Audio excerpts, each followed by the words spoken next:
Wala nang maraming paligoy-ligoy pa, diretso sa punto na. Maiksi lang ang komentaryo, pero diretso sa punto. Maraming kuro-kuro, may tiwali, may totoo. Dito, sa puntong diretso tayo. Punto, diretso. Umiinit itong bangayan ni Mike Defensor at ni Attorney Melvin Matibag. Alam nyo, pag tinitingnan ko itong away na ito, itong umiinit nitong bangayan, nagpapatutsadahan yung dalawa.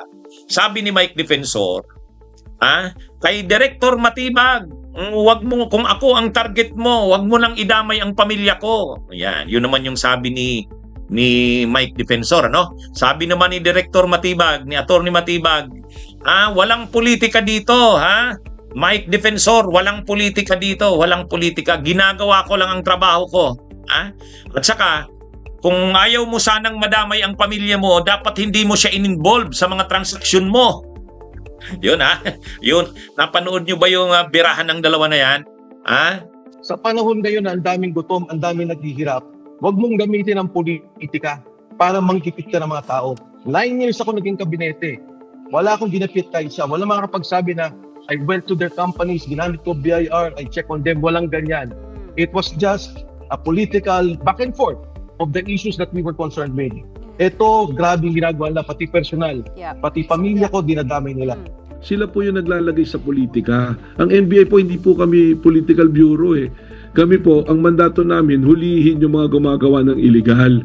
Yung sinasabi po nila na political issue, na i-address ko kay Ginoong Mike Defensor, sila po naglagay sa politika. Ang sa akin po, gumawa kayo ng illegal na bagay, dapat handa kayong harapin din kung ano yung consequences nito.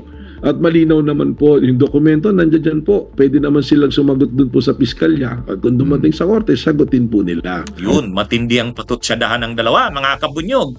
At lalong umiinit yan ngayon, lalong umiinit dahil sabi ni Director Matibag, pati si Mike Defensor daw, kakasuhan na. Pati pala si Mike Defensor kakasuhan, attorney. Akala ko yung misis lang at saka yung anak.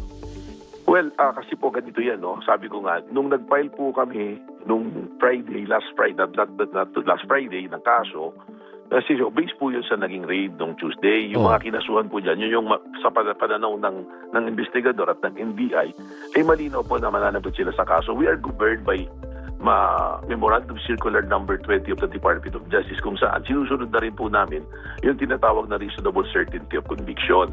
So yung mga tingin po namin na hindi pa pumapasa doon sa standard na yun, na reasonable certainty of conviction, hindi pa po namin isinama. Pero ngayon po, we're making the case build up. At ang nakita po namin dito, Boss Alvin, may layer po eh. There are juridical corporations and personalities that interlink na nagpo-point out na they all know what's happening dun po sa Chicago KTV at sa Blue Hotel. Kaya po nababalita na si Congressman Mike Defensor will be part of the respondents po dito. Well, kasama rin po yan sa human trafficking. Kung ano po yung mga hinaharap na kaso ng mga kinasuhan masasama po siya. Pati si Mike Defensor kakasuhan na. Hindi pala lalong lumiliit ang problema ni Mike, lalo pang tumitindi. Kasi hindi naman daw talaga si Mike parang observer lang o hindi involved yan. Hindi, mas involved pa nga daw si Mike Defensor kaysa sa asawa at anak niya eh. Parang dami lang yung asawa at anak eh. O yun, kakasuhan na. O pangalawa, hindi na lang daw simple human trafficking. Pwede daw pumasok ito sa qualified human trafficking. Bakit? Nangyari daw ang lahat ng yan sa panahon na may diniklarang state of energy emergency. Ang Pangulo ng Pilipinas. Kaya kapag may nangyaring mga ganyang krimen, human trafficking sa panahon na may declared emergency, pwedeng pumasok yan sa qualified human trafficking. Anong epekto niyan? Ang epekto niyan ay non-bailable ang qualified human trafficking.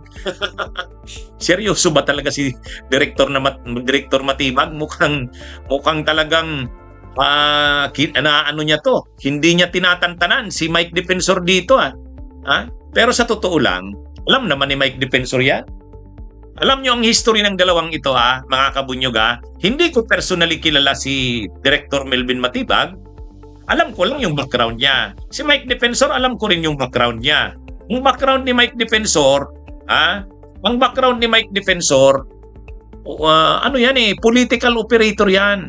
Alam naman natin ng panahon ni GMA. Nung may problema si GMA, sunod-sunod yung iskandalo, kontrobersya ni Gloria Arroyo noon, si Mike Defensor ang gumagawa ng diskarte noon. Kahit mga alanganin, ginagawa ni Mike.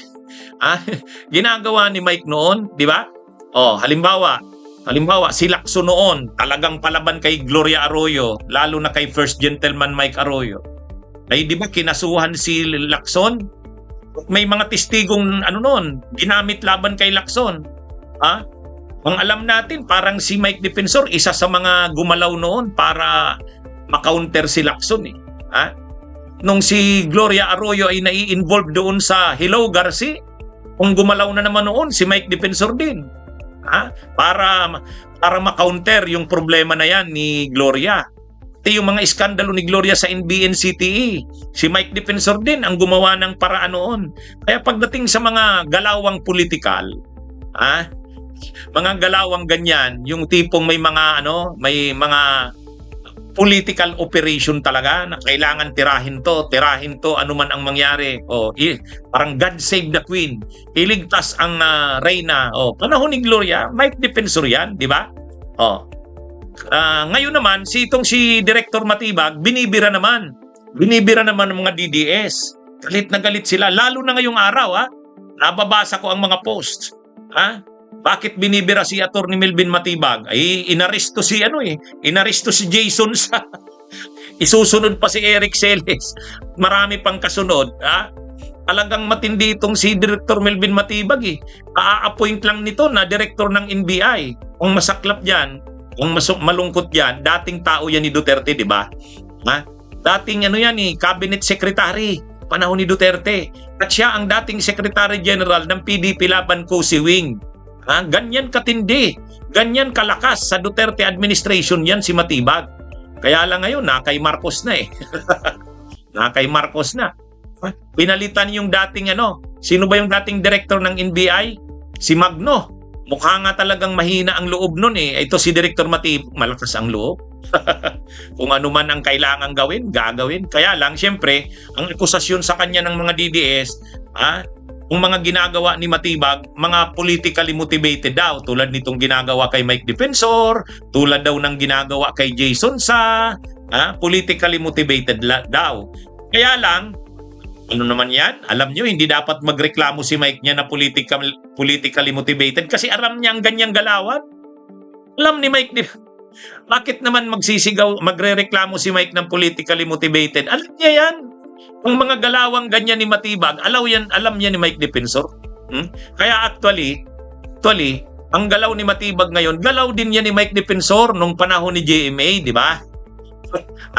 Di ba? Mga kabunyog, mga kabayan? Kaya lang, ang buhay lang kasi ay weather lang. Parang si Mike Defensor, anong tawag dyan? Sumisigaw ng foul. Dinadamay na ang pamilya ko, foul na yan. Tapos kakasuhan pa siya, si Mike, idadamay na rin. Syempre sasabihan ni Mike, foul. Grabe na yan, pamumulitika na yan. Kaya lang, hindi naman makikapagsabi niyan si Mike kasi alam niya yan. A dose of his own medicine. Di ba? Alam niya yan. Ginawa niya rin yan nung panahon ni Gloria. Ginawa niya rin yan. Siyempre, God save the Queen. Ngayon naman si Melvin Matibag, God save the King naman yan. Wala nga naman hahayaan nila na tinitira na lang ng ganyan ang Pangulong Marcos. Di ba? Siyempre, maraming nagsasabi, masyadong mabait si Marcos. Masyadong mabait si BBM. Sinong nag-ooperate naman para iligtas ang Pangulong Marcos? Ay, syempre. Sabi tuloy ng mga DDS, linagay yan dyan si Matibag para iligtas, para gumalaw sa mga ipapatrabaho. Ang dami daw pinapatrabaho kay Matibag. Tinitibag yung mga DDS vloggers na tulad ni Jason Sa, Eric Celes, yung mga vloggers na Iloy Bugris ba yun? Marami pang nakahilera dyan. Tinitibag sila Mike Defensor. Kaliwat kanan ang ngayon kay Mike Defensor. Siyempre sasabihin ni Mike Defensor, pamumulitika yan. Ano daw yan? Politically motivated. Kaya lang, hindi na dapat magreklamo niyan si Mike Defensor. Bakit? Alam niya naman yung galawang ganyan. Dating ganyan din ang galaw niya nung panahon ni Gloria, di ba? Di ba? Ganyan talaga eh. Ang buhay ay weather lang. Tama? Bunyog, halikan na kasama ka. Bunyog, kapag buklod ay may pag-asa. Luzon, Visayas, Mindanao, isa ang pananaw. Sa bagong Pilipinas ang bunyog isisigaw.